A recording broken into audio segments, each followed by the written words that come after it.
Thank you so much.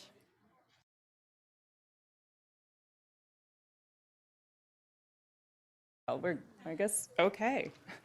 Thank you so much. I see folks taking their seats. I know we have several folks online. First, let me say an incredible welcome. I have sitting in front of me the president of Iceland, who will be speaking to you very soon. We have a few introductions to make. First, I want to say hello. I'm Melody Brown-Burkitts. I am the director of the Institute of Arctic Studies in the John Sloan Dickey Center for International Understanding at Dartmouth. I am a proud alumna of this college. I did my graduate degree here. I got my PhD way back when. Have been working in polar studies and governance for a very long time. And it is such a distinct honor to have the president here today. And I also, really distinct honor, you'll hear more about, we have another alumna here, Ambassador Day Mount is here, who was part of the was instrumental in bringing Dartmouth and Iceland together back when he served as the US ambassador to Iceland. We also have here the Provost Coates, who will introduce the president himself, and one of our longest and most cherished partners from Iceland, who you will hear from in just a moment, is Dr. Nils Einarsson, who is the director of the Stefansson Arctic Institute. So I'll say that quickly, but first let me just tell you, the Institute of Arctic Studies, again, has been at Dartmouth, has a long, long history. It's had distinguished directors. It is my honor to be the director now. I can't go into all of the history, but there's this special connection between the Arctic and Dartmouth that is really grounded in a collection that we just visited with at the Rauner Special Collections, the Stefansson Polar Collection. Vilhjálmur Stefansson, who was here as a lecturer in the 1950s, he taught how to make snow caves and snow homes, or igloos as we called them, on the green to many, many students. John Sloan Dickey, the president himself, thought that Vilhjálmur Stefansson's time here was really what grounded Dartmouth in being a portal to the Arctic, knowledge about the Arctic, about its health, its security, and its environment, climate change, and most importantly, the relationship to the indigenous peoples of the North. And it's a long history, it's a complex history, it's one we are revisiting all of the time here at our institution, and it's just such an honor to be here now, having so many folks talk about not only Arctic and our role in it at Dartmouth, but all of the Arctic nations and the peoples of the Arctic and how they look at it as a bellwether for the future of how we engage with one another. How do we cooperate in the face of climate change and rising tensions of geopolitics? How do we take these relationships that Dartmouth has had for decades and turn them into knowledge for our students, leadership for our next generations, and ways that we can work in the world in more peaceful, sustainable, inclusive, ethical, and thoughtful ways to bring the cooperation of the Arctic back to the center and the understanding of what Dartmouth can bring through convenings, through conversations. This is what the Institute of Arctic Studies is about. This is what the John Sloan Dickey Center for International Understanding is about. And again, the resources we have, the faculty we have, the students we have at Dartmouth, and the Stefansson Polar Collection here at Dartmouth, these make this come alive, and they give me hope for the future of the Arctic, for the future of climate, for the future of our engagement with peoples around the world.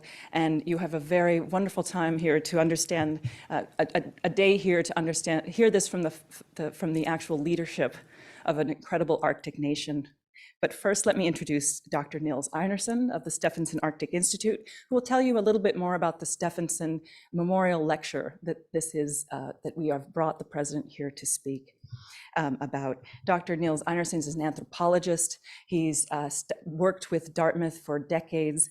He is the director of the Stefansson Arctic Institute, as I mentioned, that Evelyn Stefansson-Neff, Vilhjálmur Stefansson's widow, actually recognized the power and importance of having Iceland, the Stefansson Arctic Institute run by Nils.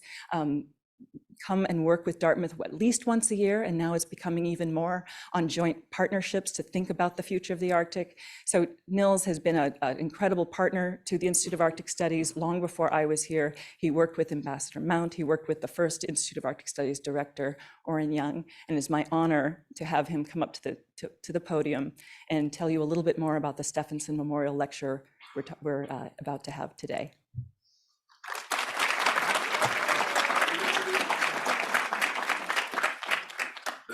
So I've been here forever, as Melody says. President Jóhannesson, honored guests, hello everyone. The Stefansson Memorial Lectures, or lecture, is more or less annual event of the Stefansson Arctic Institute of Iceland and the Institute of Arctic Studies at the Dartmouth College John Sloan Dickey Center for International Understanding. The lectures are delivered in commemoration of the explorer and anthropologist Vilhjálmur Stefansson, of his life, work, and vision for the Arctic.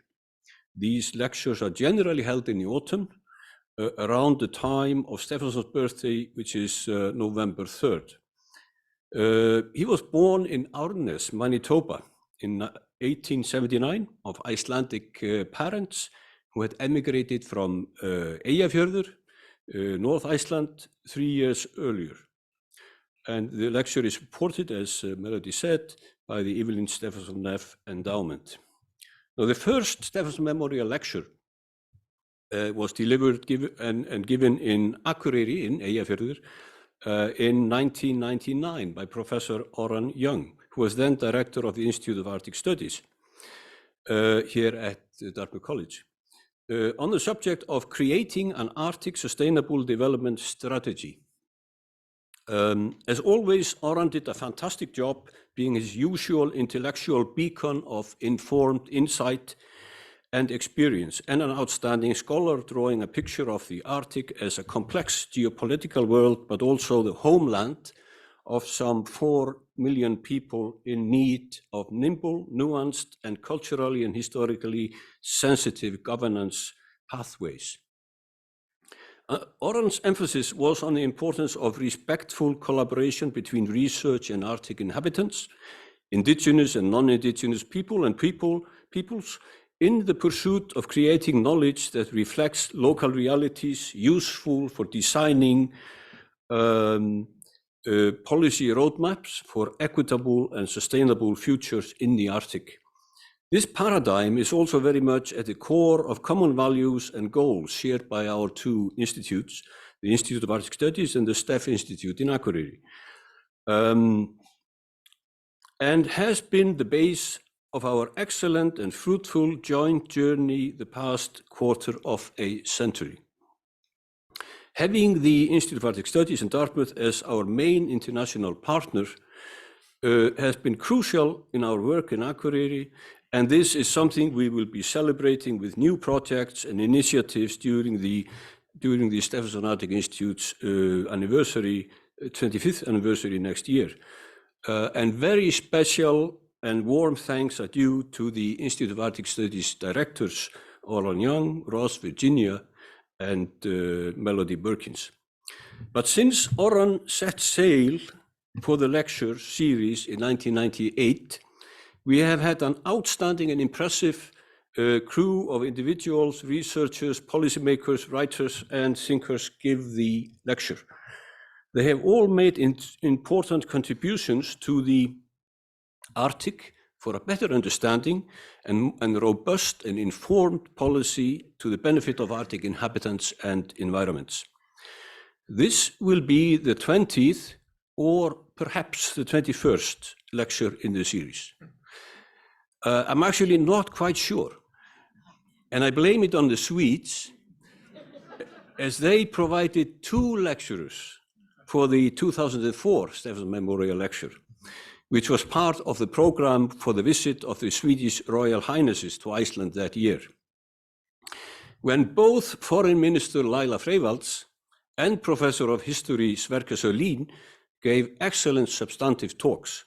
In any case, that year we got a 2-for-1, which was a pretty good deal.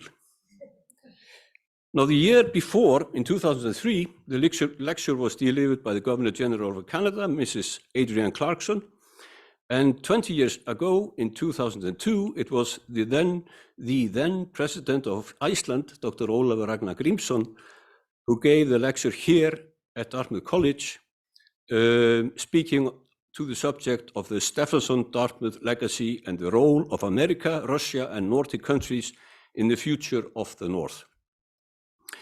We do not have time to name all the people who have taken on the task of giving the lectures. I just want to mention that apart from President Jóhannesson, whom we are all waiting to see in the podium, we are also lucky to have with us two previous lecturers, namely Dr. Astrid Ogilvie and Dr. Margaret Wilson, both fine scholars of international repute and very special friend of the Stefansson Arctic Institute. Thank you very much.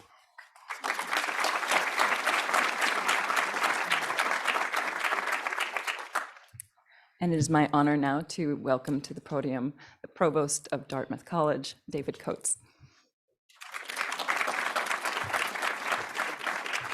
Thank you, Melody, and thank you everyone for joining us this evening. It's really my honor to be here to introduce the president, our guest, for this honorable lecture series.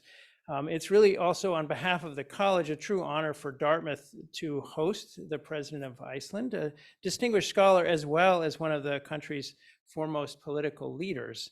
Dartmouth has always been proud of its motto, Vox Clamantis in Deserto, a voice crying in the wilderness. It reminds us, though, even though we are a small institution tucked away in a quaint river valley in New England, our voice, our reach, and our influence and our impact is truly global. The friendship and partnership we share with Iceland through this annual Stefansson Memorial Lecture is a cherished part of that global voice. It is a partnership that, as you heard, has developed and advanced high-level Arctic scholarship across the arts, the sciences, and the humanities. It has also engaged Arctic leaders around the world in forming Arctic policy on issues of governance, gender equality, ocean shipping, fisheries management, and ecosystem health for almost 25 years. I cannot mention this partnership without again acknowledging the vision of Ambassador Day Mount, class of '62, who is with us here today. And I also want to thank his wife, Kathy, for their lifelong commitment to Dartmouth. So thank you for being with us today, and thank you for your support. Ambassador Mount, your work with Dartmouth's Institute of Arctic Studies first director, Dr. Oren Young, and with the Stefansson Arctic Institute director, Niels Einarsson, long ago helped create this partnership, and that was ahead of its time. So I'm very proud to have you with us today. You helped establish one of Dartmouth's first, most valued, and longest standing Arctic partnerships, and now over 24 years later, Dartmouth and the Institute for Arctic Studies and the John Sloan Dickey Center for International Understanding continues to build on that early vision. We engage scholars and government leaders of Iceland, as well as a diversity of academics, indigenous knowledge holders, community leaders, governments, and institutions throughout the circumpolar North. These connections, developed and maintained over decades, have ensured Dartmouth is recognized as a trusted convener and host for challenging dialogues on issues critical to Arctic nations and Arctic peoples. From climate and security to governance, gender equality, health, language preservation, and human rights, these conversations can safely develop here in Hanover and Akureyri, and then move out to the world as informed policy recommendations and solutions. Today, as rising international tensions are on all of our minds, as we hope the Arctic continues to be a region of peace and sustainable development, we welcome these dialogues. In particular, we welcome hearing more about the role of Iceland in the Arctic. It is our sincere honor to have Iceland's president, Dr. Guðni Jóhannesson, to here at Dartmouth today, personally reflecting upon the country's independence and interdependence, nationalism, and globalization. President Jóhannesson is the 6th and current president of Iceland, but he's also a scholar as well as a political leader with multiple books and articles to his name. These include books containing his scholarship and analysis of the 1972 Cod Wars, the 2008 financial crisis as it impacted Iceland, and the history of Iceland's systems of governance. Prior to taking office as president in 2016, President Jóhannesson taught history at the University of Iceland, as well as at Reykjavik University. He earned his PhD in history at Queen Mary University of London in 2003, and previously studied at Oxford University as well as at the University of Iceland. It is our distinct honor and pleasure to have President Jóhannesson here today on campus to continue the deep and historic partnership between Dartmouth and Iceland. So please join me in welcoming the President of Iceland, Guðni Jóhannesson.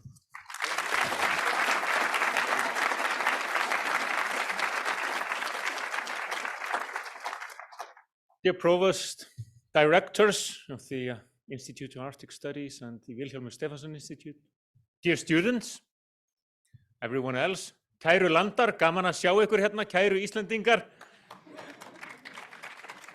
There are a few fellow Icelanders here in the audience, and I couldn't resist the temptation of greeting them especially. You will forgive me. After all, I'm going to talk about Iceland, and I'm going to talk about nationalism. So it goes without saying that I will say a special welcome to my fellow Icelanders. It's a tremendous honor to be here. It's a tremendous honor to be given the opportunity to deliver the memorial lecture in Stefansson's name. I'll go briefly back to Stefansson, but I'm no expert on him. You will have to look to somebody else if you want to know more about Stefansson. But what I can talk about, and what I want to talk about, and I hope you will enjoy with me for about half an hour or so, and then we'll have questions, is this tiny little island in the North Atlantic with its tiny little population. I know I'm head of state, I shouldn't talk like this. But it's true, we're tiny, we're small, we're distant. But sometimes you can turn your smallness into strength. Sometimes you turn your weaknesses into strength. And sometimes you punch above your weight. I don't recommend punching, but if needed, then sometimes you have to do it. Like, for instance, during the Cod Wars. I'll go back to the Cod Wars also. Our fishing disputes with the Brits, with the evil Brits. We can joke, but it's also a deadly serious matter. The combination between the two, nationalism and living in a globalized world, independence and interdependence.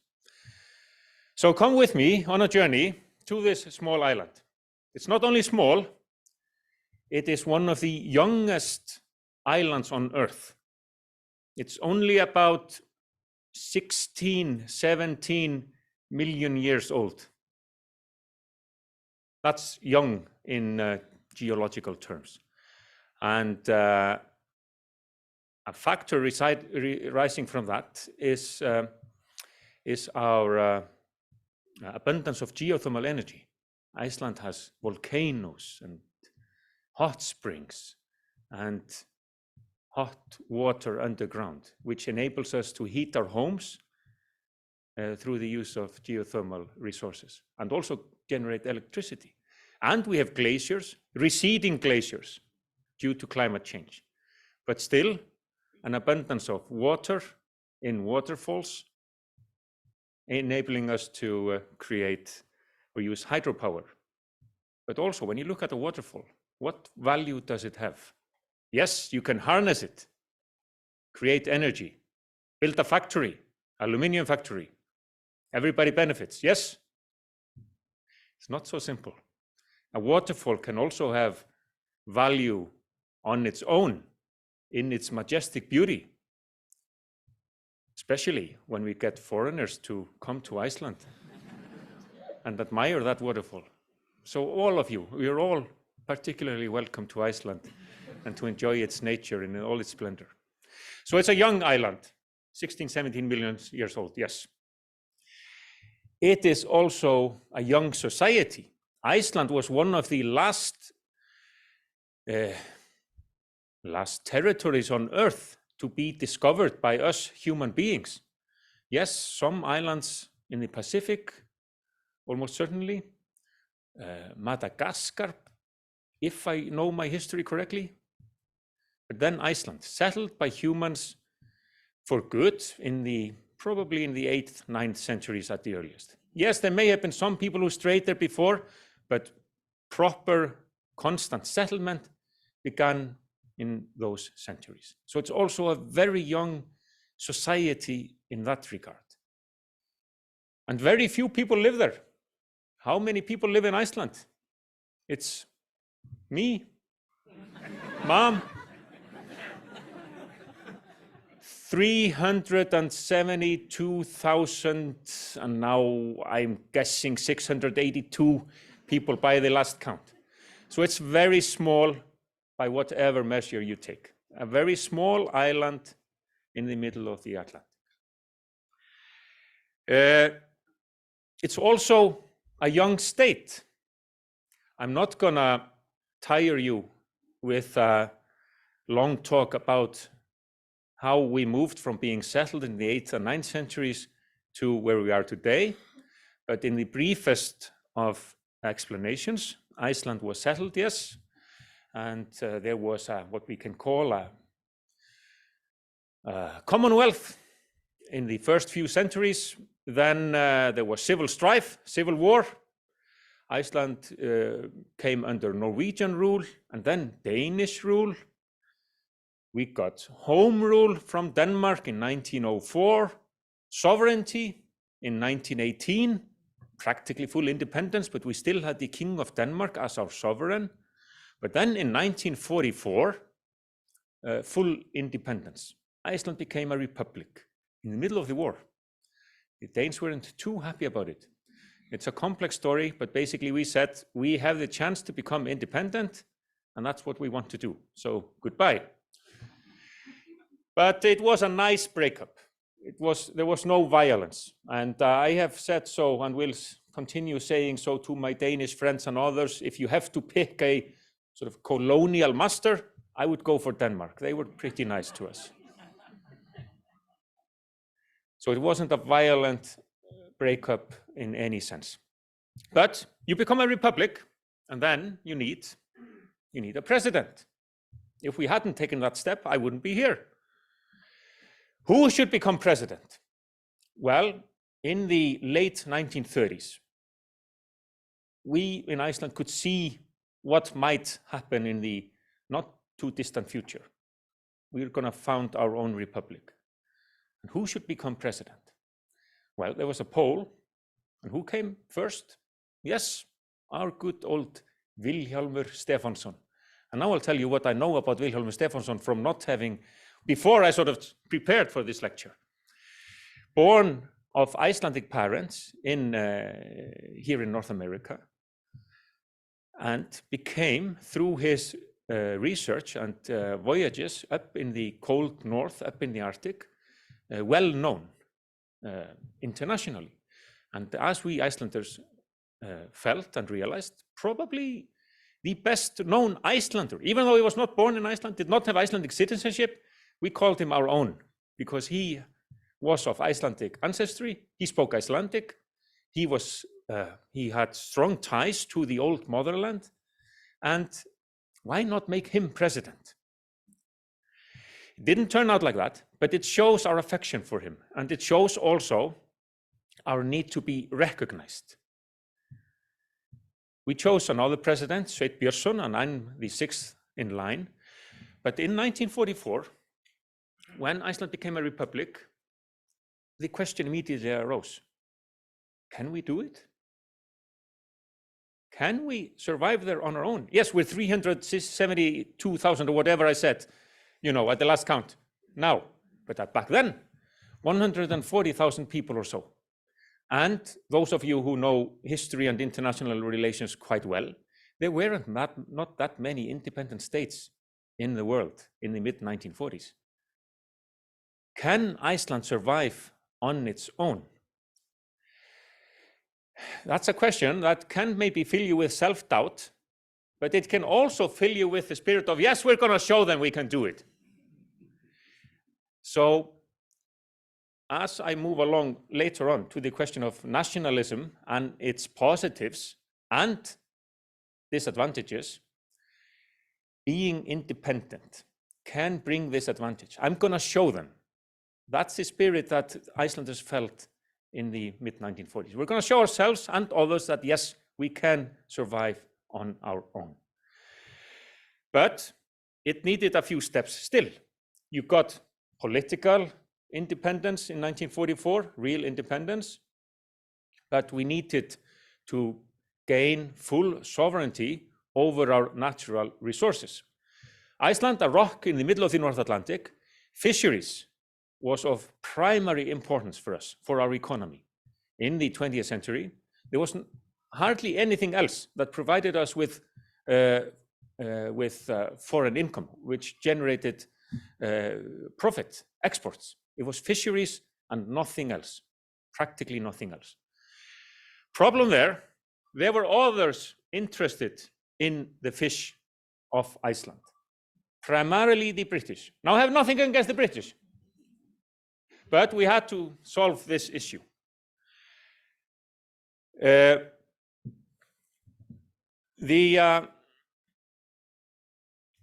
were a few issues or factors in our favor. The international law of the sea was flowing in our favor, in our direction. So the law of the sea earlier on said that you can have 3-mile limits of territorial waters, basically 3 miles from the coastline. That is the territory of the coastal state. Everything else, freedom of the high seas. Everyone there can do what they want, fish as much as they want, because the sea is plentiful. There's always enough sea. That was the feeling back then. Gradually, however, nations felt that this was unfair. You had to be able to extend the fishing limits. And encouraged by international development, that's what we Icelanders did.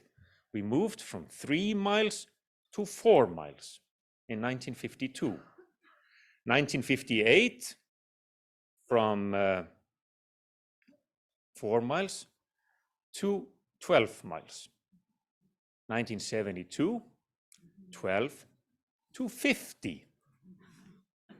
What on earth are they thinking up there, the Brits felt? And in 1975, from 50 to 200. Now, mind you, this was always more or less in connection with international developments. But the British side was not happy, to say the least. And on the last 3 occasions, they sent the Royal Navy, British warships, up to the disputed waters to protect their fishing vessels from harassment by the Icelandic gunboats. We do not have a navy, we Icelanders, but we had these gunboats, yes, Coast Guard vessels. And in the first conflict, in the late 1950s, the only thing that the Icelandic Coast Guard could do was to yell at the fishing people of the British fishermen and say in strong Icelandic accent, "You are fishing illegally in Icelandic waters, you must leave immediately." And they would just say, "Bugger off," and that would be the end of it, because they had the protection of the Royal Navy. I'm simplifying a complex story. After all, I wrote my PhD about this, my thesis about this, read by 21 people or so. But in the 70s, the rules of the game changed. So let's say we have a British fishing vessel here. They're called a trawler because they have a trawl, a fishing net. And they're there in Icelandic waters. This is the trawl, the net, and this is the British trawler. And then you haul in the net full of fish, full of Icelandic fish. We do not want that. What can you do?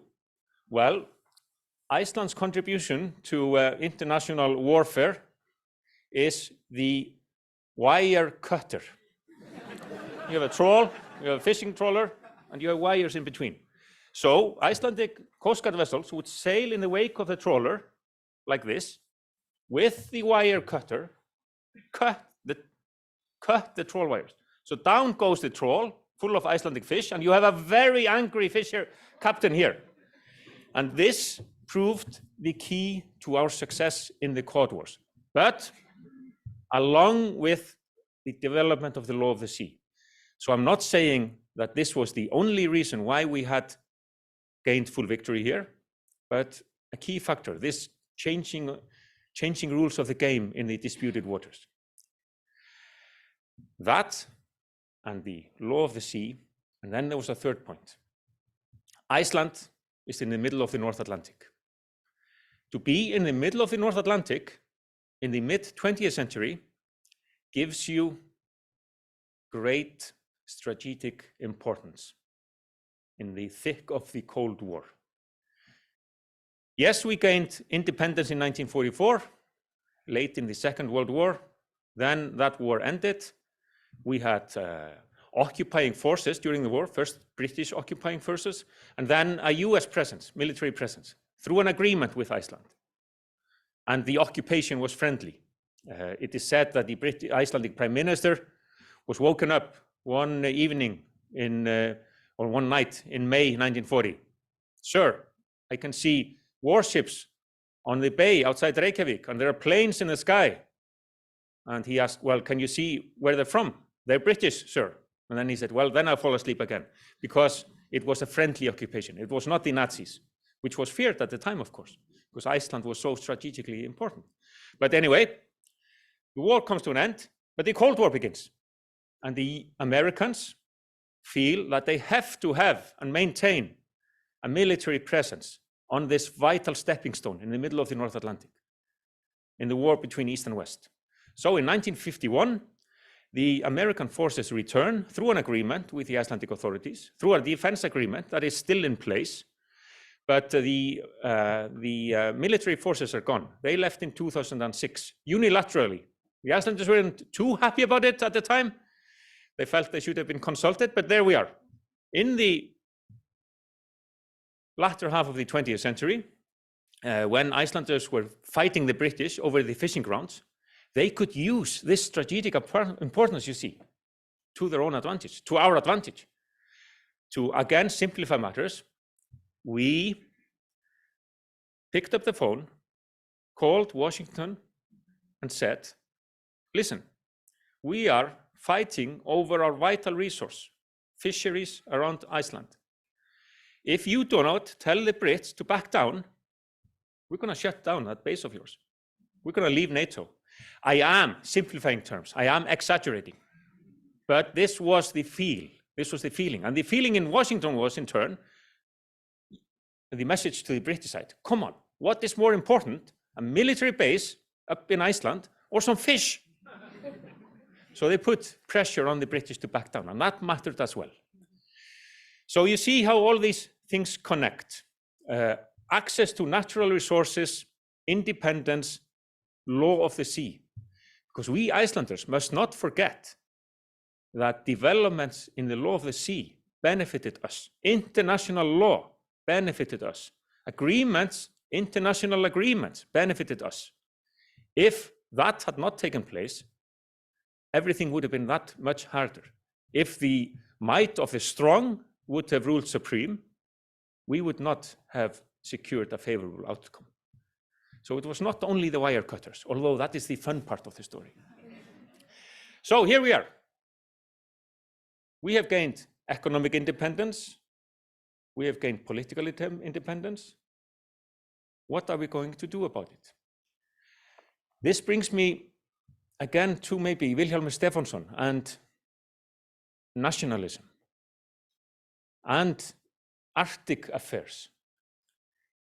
There was a time, let's go back to the mid-20th century or so, when the Icelanders would have underlined in no uncertain terms that we are not Arctic. We have nothing to do with the Arctic. We are European. There are no igloos in Iceland. We build houses of stone and wood. There are no Eskimos in Iceland. We are North European. This was the feel at the time. Of course, things have changed. But this was a strong sentiment at the time, and something that we should readily admit, not to criticize those who went before us, but to understand and maybe do better. Likewise, the US forces on the island, not everyone was welcome in Iceland.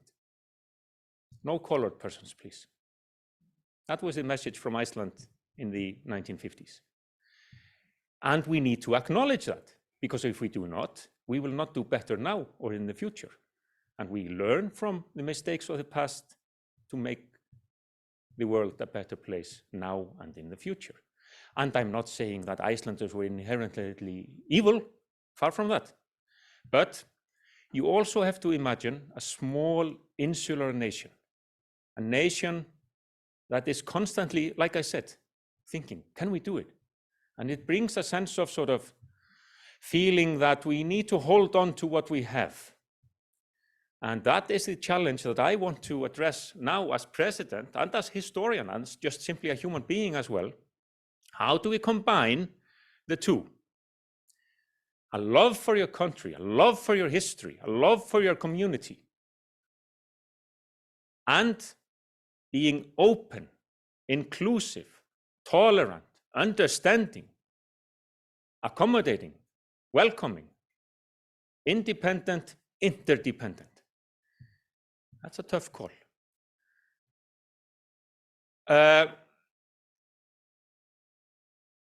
When I was a historian back in the day, before this happened to me, we Icelandic historians decided, the Association of Icelandic Historians decided to convene a meeting on the end of nationalism, admittedly with a question mark. End of nationalism, question mark, an evening session. Everyone welcome. Hooray. And then the day arrives and we get an email from the board. Dear colleagues, dear friends, unfortunately, we have to postpone the planned symposium on the end of nationalism. Iceland has a vital sporting game tonight, and absolutely no one is going to show up. So even in academia, even in the world of historians, there was no end of nationalism there. And I often use this history to also demonstrate the connection between academia and the outside world. We historians, we're no different when it comes to, cheering on for your nation at the world of sports. So it brings me to also the role of historians. Yes, when we talk about independence, nationalism, and diversity, tolerance, inclusiveness, and so on, and the roles of heads of state. First, let's begin with the historians. I believe, since I'm here at this great college, Dartmouth College, that it must be the duty of us academics, historians and others, to reach out to the wider public, and to do so with full modesty, not arrogance. I believe one of the most challenging tasks of our times is the growing divide between academia and the outside world, between, well, dare I say, experts and others, or the distrust towards experts. What do the experts know? Why not let common sense rule for once? We have had enough of experts. They do not know everything. We need to tackle this distrust between expertise and the general public. How do we do it? Not by saying, hold on, listen, here, court wars, I'm the expert. I know everything about the court wars. You're not going to argue with me about that. That would be the totally wrong approach. You need to engage, you need to be open, you need to be able to say, listen, all right, we're going to have this discussion. It just so happens that this is a field on which I know something. So let us talk through what we know, and I'm sure ultimately you will see my point of view. Through passion, through persuasion, through the will not to thrust your opinions on somebody else, but to engage. That is the key, I think. And in academia, it is particularly important. So I see myself as an academic who has a duty to the wider public. Now, how about a head of state? I did mention that Iceland is a country of waterfalls and geysers and volcanoes and what have you. It's beautiful. It's the most beautiful country on earth. Yeah, this is maybe how I should sound as a head of state. But with that, if you go only in this direction, it will hit you in the end. So furthermore, as a head of state, you need to be, it's almost written in the job description, to be optimistic. You have to be optimistic. In Iceland, we do not have a State of the Union address. And also, yes, since we're here in the United States, the president of Iceland does not hold the same political powers or political role as does the president of the United States. We have a prime minister back home with her cabinet, and they run the business of government on a day-to-day basis. The president is not involved in that. But, so we don't have, like, the president doesn't give a State of the Union address, for instance, but a New Year's address. And can you imagine if I were to start my New Year's address one day, mind you, especially Icelanders in the audience, I'm not going to do it, but if I were to start, my fellow Icelanders, Happy New Year. Or should I really say that? Because I don't think there's not going to be anything happy about it. We are a nation with problems ahead of us. We're disunited. We don't agree on anything. There is so many problems in our society, so many things that go wrong. There is greed, there is selfishness, and so on and so forth. And it's just going to be a gloomy year. Goodbye. No, it won't work. But are we going to go totally in a different direction? Iceland is the best country in the world. We Icelanders are better than the rest. Everything we do well. And being the most beautiful country on earth, we welcome foreigners to come and see us. That is not the message either. Let's try to find a middle ground. I'm not giving any political messages here, but I sometimes think that politics is about compromise. It's not about having your way.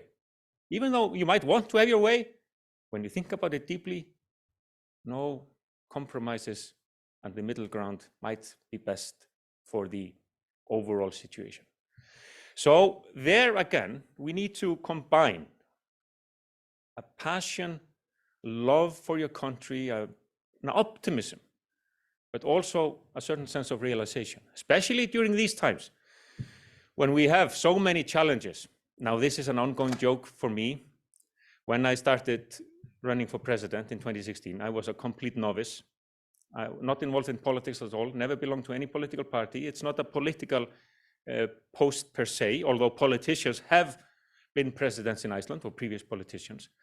So I wasn't aware of the fact that you're never allowed to talk about problems when you're running for something. So they would be aghast, those advisors. You know, Guðni, you said it again. You said the problem word. There are no problems, only challenges. Yeah, okay.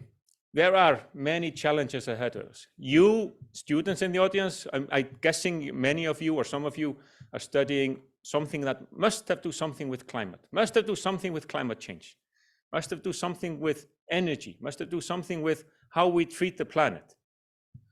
And we, the slightly older ones, are just counting on you doing better than we did. So because there are so many challenges there.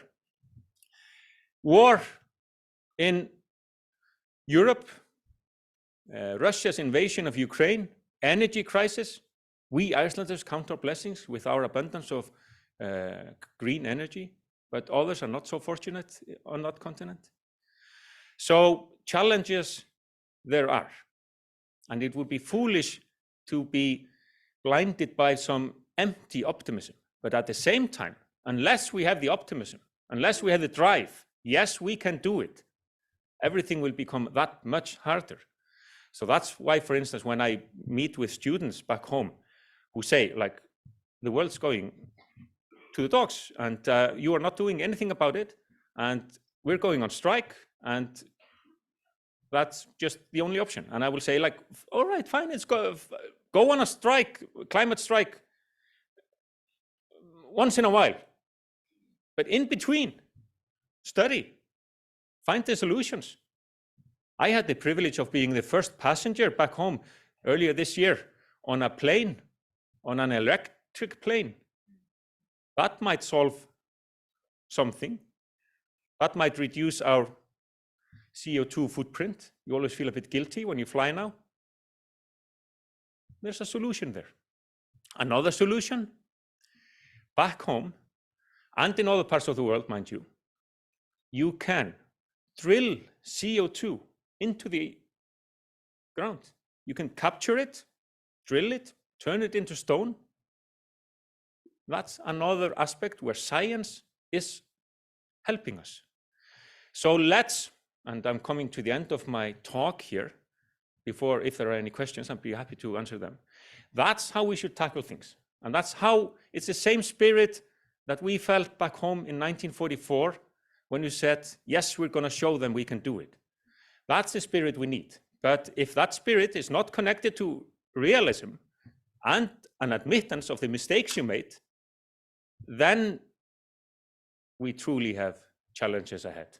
Thank you very much.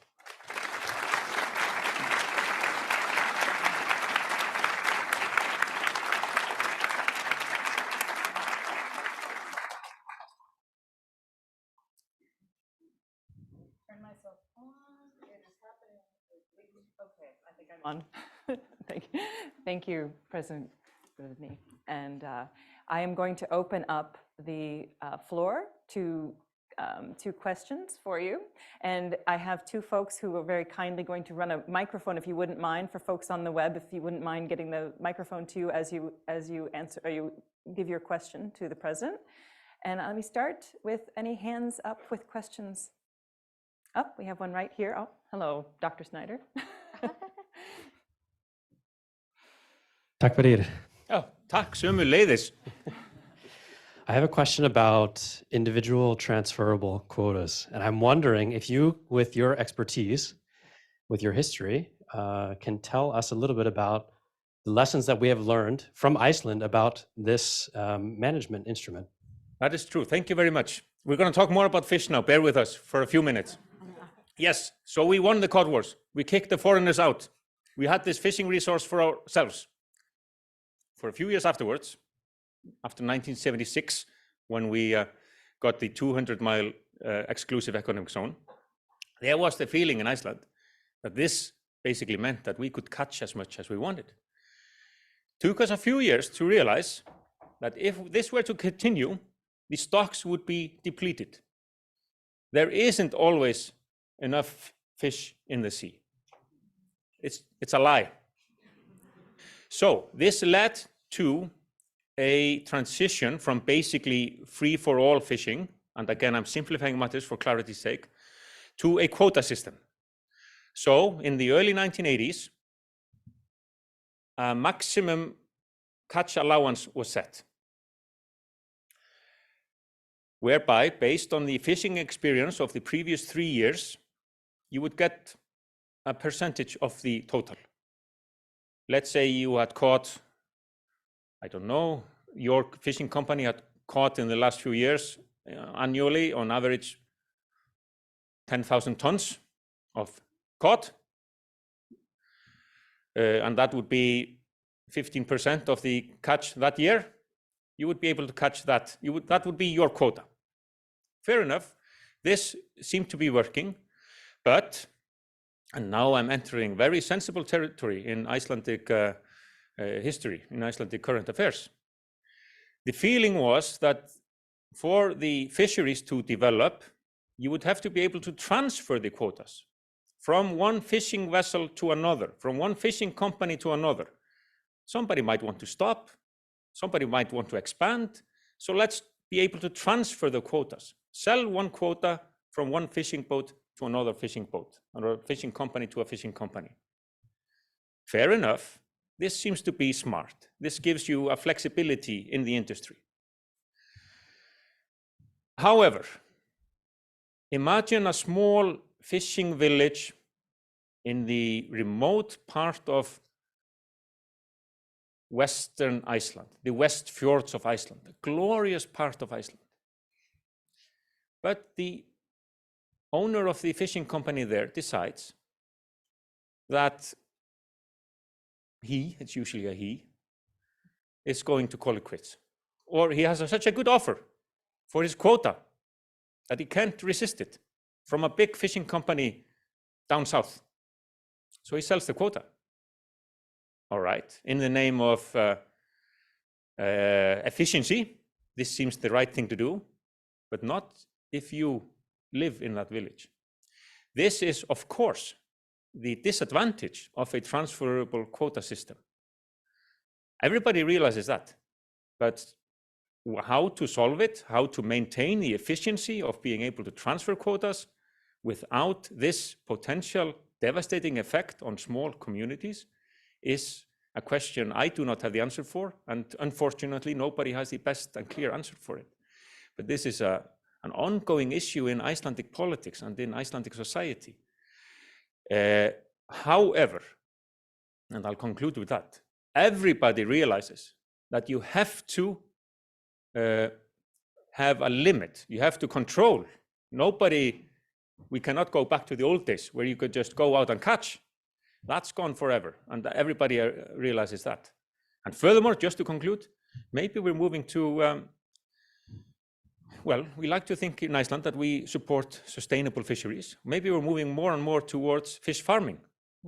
But again, that is also a complex issue. Do you want to have fish farming on sea with potential problems arising, or on land?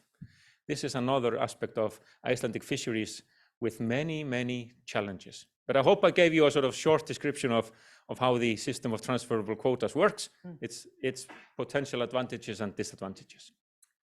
Thank you. And I will say, if anyone does want to study these issues in the Arctic, in Iceland and Greenland and Alaska, the Institute of Arctic Studies would love to have you come and work with us. Because they need good minds. Other questions? Oh, one here in the front. There, and there in front, and there.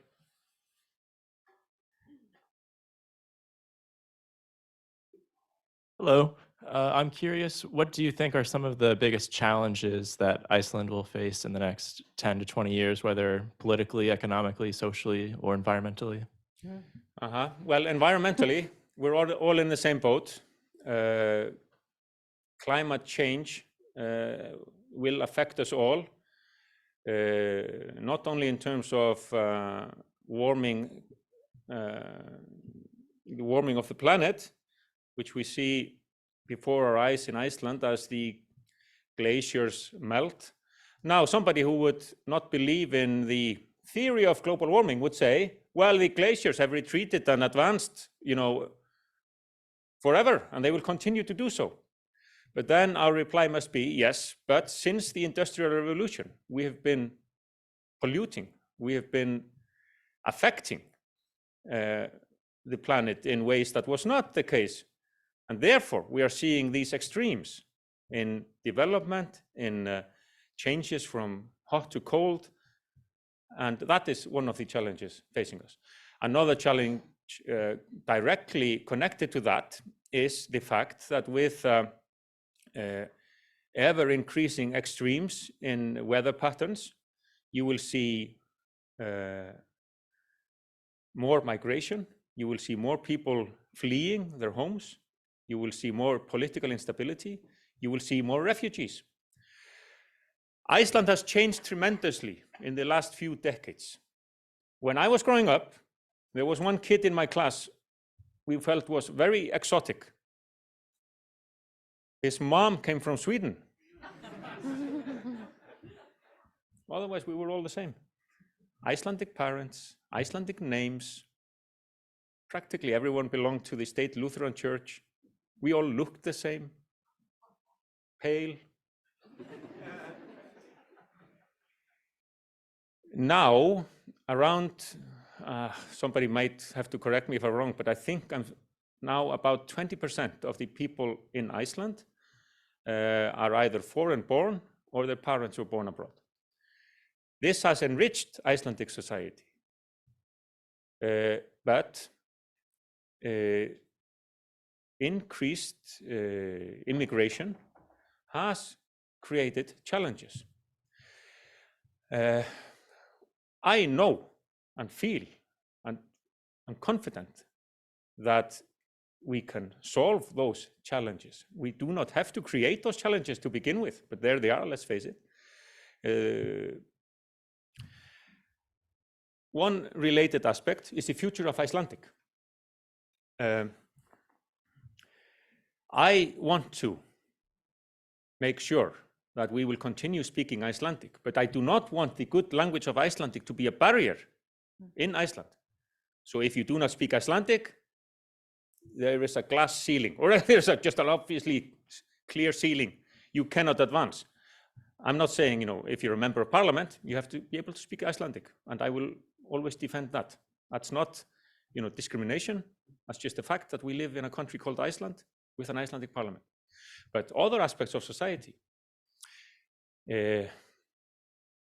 we are getting used to it now, we in Iceland, that news commentators, weather reporters can speak with an accent that might sound foreign. And there are some people who feel this is not right. Fortunately, they are in a small minority. And one weather reporter, who actually hails from Germany, I think, has an excellent, strong German accent. He was criticized by somebody. I cannot understand the weather reports when this foreigner is speaking. And he said in perfect Icelandic, and I'll say it first in Icelandic because it rhymes, þeir skilja sem vilja.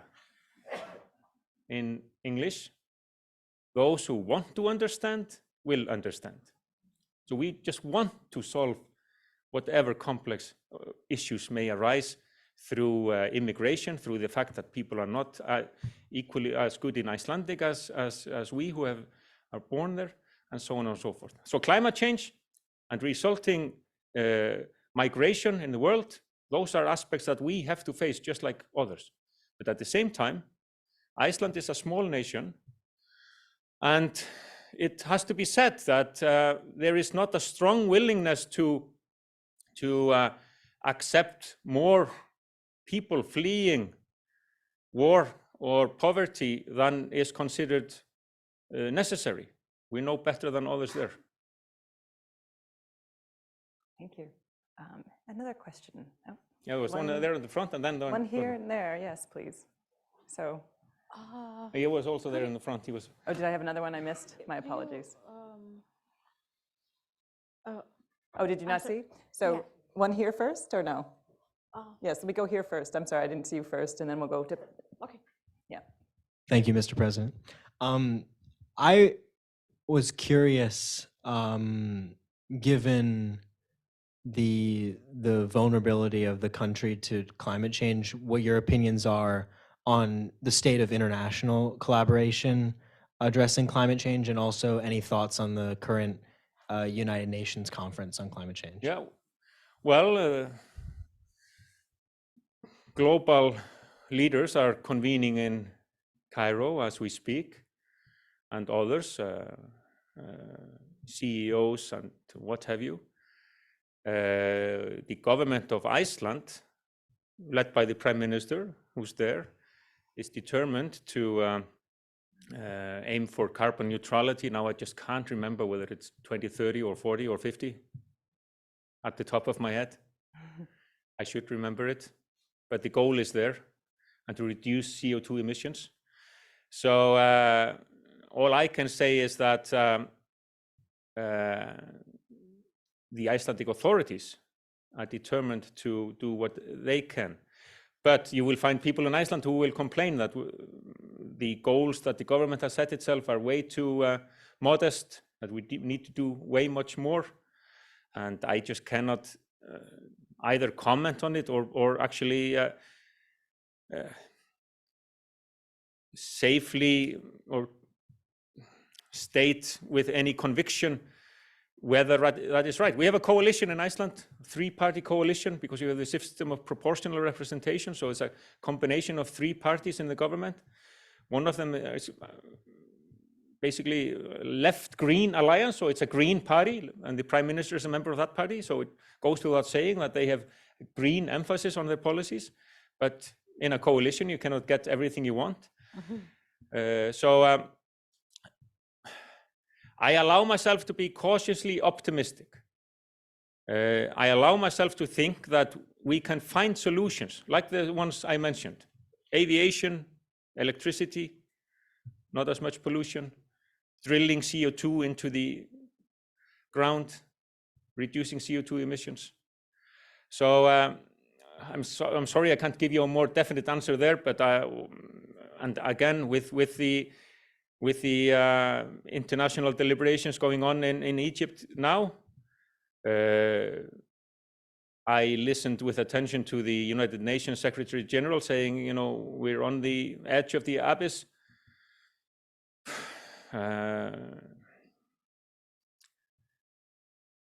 Still, I like to think there is time to move from that abyss. And again, maybe you, the younger generation, will do something about it that we were not capable of. Thank you. I saw a young woman in the back there before I go. Right with your glasses and white. Barbara, right? If you raise. I got one. Oh, yes. Oh, you have it already? Yes, go ahead. I didn't know you already had it. And then the woman in the back. Sorry.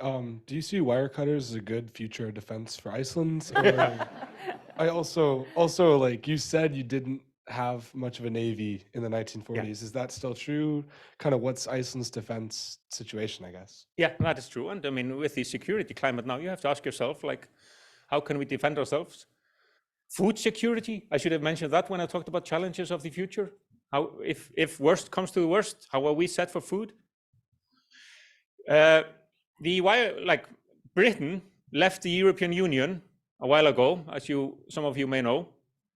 It led to fierce disputes between British and French fishermen. And then the British side semi-seriously said, you know, we should get those wire cutters from the Icelanders to deal with those French, and I will not repeat the word that came after that. So the wire cutters are there on display in museums in Iceland. I don't see a situation where we need to use them in the immediate future back home.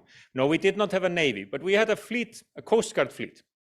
And it was actually another part of the conflict at sea was the fact that you had, from the Royal Navy, you had frigates, warships, built for chasing Soviet submarines, and then in wartime, fire missiles at them, or torpedo them, or throw bombs at them, or whatever. And they were thin-skinned. Whereas the Icelandic Coast Guard vessels were thick, they were sturdy. They could move on swiftly, on the spot. They could change directions. So this was handy when you were trying to cut wires, and the warships were trying to prevent it. If there was a collision, it was deadly serious, and you try to avoid it at all costs. But the small, sturdy Coast Guard vessel would usually come off better than the frigate, which was just sensitive to all this. So that benefited us as well there. Iceland has a defense agreement, as I mentioned, from 1951 with the United States. So in times of dire emergency, we can call on the US Army to defend us. Iceland is also a member of NATO, a founding member of NATO, where it is stated clearly that an attack on one member is an attack on everyone. This provision led to our friends in Sweden and Finland to apply for membership of NATO, and that is being processed, and everybody has reason to expect that Sweden and Finland will soon become members of NATO. And for them, just like us, that is the security umbrella we rely on. But let us hope, just as we have hoped since the foundation of NATO in 1949, that it will not come to the fact that this article will be activated. I have 2 more questions, and that we'll let the things go. But we have one right here. I think you have the mic. Oh, yes. So I just wanted to ask about the geothermal energy that you were talking about. So obviously it's something that is facilitated by like the unique landscape and the demography of Iceland. And however, so that does make it like very difficult to happen elsewhere. So as a country that is very well poised and obviously a leader in the use and the development of geothermal energy as a form of renewable energy, what do you think is Iceland's role in the development of renewable and sustainable sources of energy in the future? I've just come from an official visit to Slovakia, a small country in Central Europe. With me were representatives of the Icelandic geothermal industry, representatives of companies, also officials, because you don't necessarily need a hot spot like Iceland to harness geothermal energy. Yes, we have deep, extremely hot resources, as it were. I wouldn't know the technical terms. So we can generate electricity from this extremely powerful source underground. But in many places in Europe and here on this continent, you only have to drill down a few dozen meters. Do you understand the metrical system here? Yeah, and then you can find enough hot water to heat homes. And this is being developed here in the States. I will, in 2 days' time, visit Cornell, and there they are advancing quite fast in this direction, moving. And why not here? I think it can be explored. Right. So our contribution to the climate crisis might be to use our expertise. And we're far from inventing how to harness geothermal energy. There were others who were doing that before us, but we have certainly developed and increased our knowledge in this field. So this might be another aspect of a positive reason for optimism. Okay, let's move from coal, let's move from oil, let's move from gas, let's use geothermal, let's use solar, let's use wind. The solutions are there. Yeah, I'll say we came from a wonderful visit with President Hanlon where we talked about geothermal energy at Dartmouth, and it was really quite pleasant. So last question. I'm sorry, this is going to be a very mundane question. On my, when I was in Iceland, there was a certain piece of food that I loved. And I've tried very hard to find it here. I've searched everywhere, and there's an export for this that you could use. And it concerns the cod livers packed in tins like sardines. Cod liver oil pills. No, the real livers. The real livers? The real livers. Mm? Well, and it was delicious. I mean, rather than taking a teaspoon of cod liver oil, this was much tastier. Astrid, do you know this? I know it, and it is so yummy. It is yummy. It's absolutely yummy. Good to hear. And you can't get it here.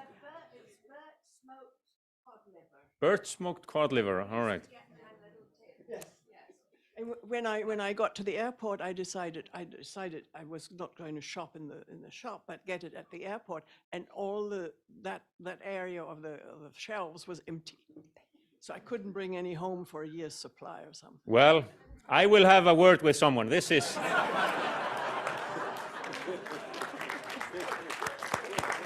Thank you, President Jóhannesson. My Thank pleasure. you, Thank you everyone all. here. Thank you all for coming.